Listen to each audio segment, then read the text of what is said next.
আমি তো করোনার চেয়ে শক্তিশালী। ফেরাউন বলল, মুসা আসো, খেলা হবে।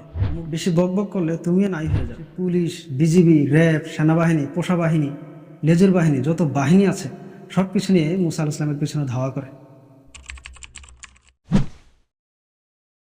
সবাইকে আমার পক্ষ থেকে শুভেচ্ছা ও সালাম। আসসালামু আলাইকুম। গত ভিডিওতে আমরা ফেরাউনের কিছু বৈশিষ্ট্য সম্পর্কে আলোচনা করেছিলাম। আজকে আর কিছু বিষয় আপনাদের সামনে তুলে ধরবো ইনশাআল্লাহ। তার আগে দু একটি কথা বলে রাখা দরকার। সেটি হচ্ছে, আমি বলছি না আমার আইডিয়ালিস্টিক্স ইউটিউব চ্যানেলকে সাবস্ক্রাইব করতেই হবে এবং ফেসবুক পেজে ফলো দিতেই হবে। আমি শুধু এইটুকু বলবো, আপনারা আমার কথাগুলো মনোযোগ দিয়ে শুনুন এবং আপনাদের সুচিন্তিত মতামত, আলোচনা, সমালোচনা, পরামর্শ এগুলো আমাকে কমেন্টের মাধ্যমে জানান।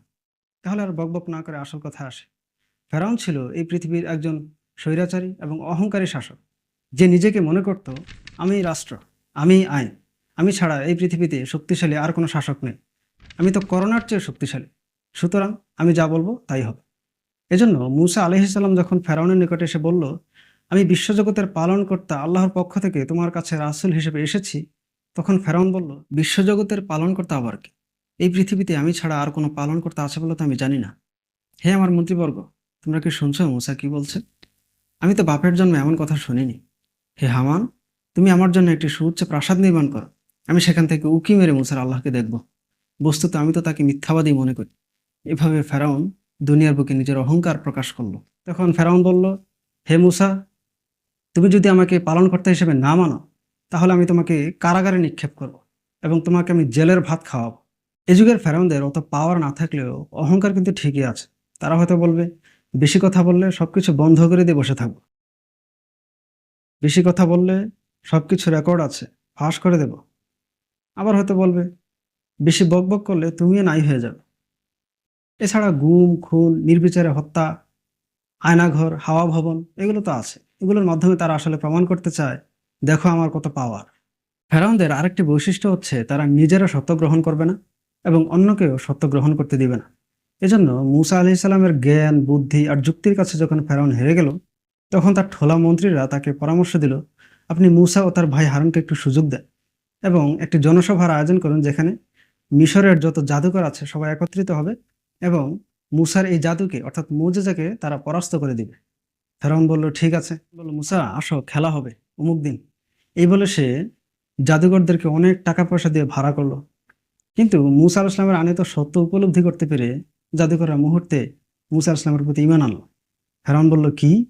আমি তোমাদেরকে অনুমতি দেওয়ার আগেই তোমরা মূসার প্রতি ঈমান আনলে?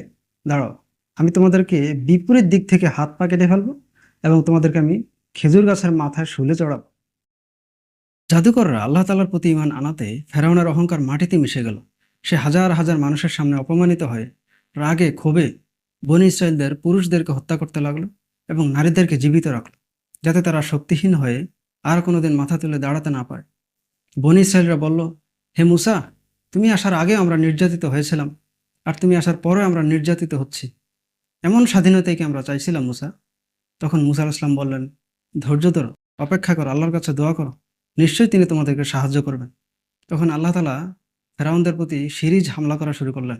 কখনো তুফান, কখনো ব্যাঙ, রক্ত, উকুন, এমন একটার পর একটা আযাব দিয়ে তাদেরকে পরাস্ত করলেন। এ যুগের ফেরাউনরা আপনাকে সত্য জানতে দিবে না এবং শিক্ষা ব্যবস্থা থেকে ধর্মকে ঝেঁটিয়ে বিদায় করবে, আর এমন সব জিনিস ইনক্লুড করবে যেগুলো মানুষের ধর্মের বিশ্বাসের বাহিরে। আপনি যদি ব্যক্তিগত উদ্যোগের ধর্ম জানতে চান, তাহলে বলবে যে জিহাদি বই পাওয়া গেছে, এই বলে আপনাকে গুম করে ফেলবে, আন্নাতে মেরে ফেলবে। একসময় আল্লাহ তাআলা যখন এই ফেরাউনদের ধরেন, তখন তারা দিকবিদিক পঙ্গপালের মতো ছোটাছুটি করতে থাকে। তখন আল্লাহ তাআলা বলেন, ফিরে আসো তোমাদের উদ্যানগুলিতে, বাগানে, তোমাদের সেই বিলাসবহুল বাড়িতে, অট্টালিকায়, যেখানে তোমরা বিলাসে মত্ত ছিলে, এগুলোতে ফিরে আসো। আজ কোথায় পালাচ্ছ? আল্লাহ তাআলা যখন এই ফেরাউনদের পাকড়াও করেন, তখন তারা পঙ্গপালের মতো এদিক সেদিক পালাতে থাকে। কেউ বা পালাবে বনে বাদারে, কেউ বা মাঠে ঘাটে, কেউ বা উড়াল দিবে আকাশে। কিন্তু মজার কথা হচ্ছে, ফেরাউন কিন্তু পালায় না। ফেরাউন আরো দ্বিগুণ ক্ষোভে এবং রাগে মূসা আলাইহিস সালাম এবং বনী ইসরায়েলদের পেছনে ধাওয়া করে। সে পুলিশ, বিজিবি, র্যাব, সেনাবাহিনী, পোষা বাহিনী, লেজুর বাহিনী, যত বাহিনী আছে সব কিছু নিয়ে মূসা আলাইহিস সালামের পেছনে ধাওয়া করে। আল্লাহ তাআলা বলেছেন, হে নবী, জালেমরা যা করছে আপনি মনে করবেন না যে আমি সে ব্যাপারে কোনো খবরই রাখি না। আমি তো সব খবরই রাখি এবং সবই জানি। আমি কেবল তাদেরকে সুযোগ দিই। কিন্তু যেদিন তাদেরকে ধরবো, সেদিন তারা পালানোর আর কোনো জায়গায় খুঁজে পাবে না।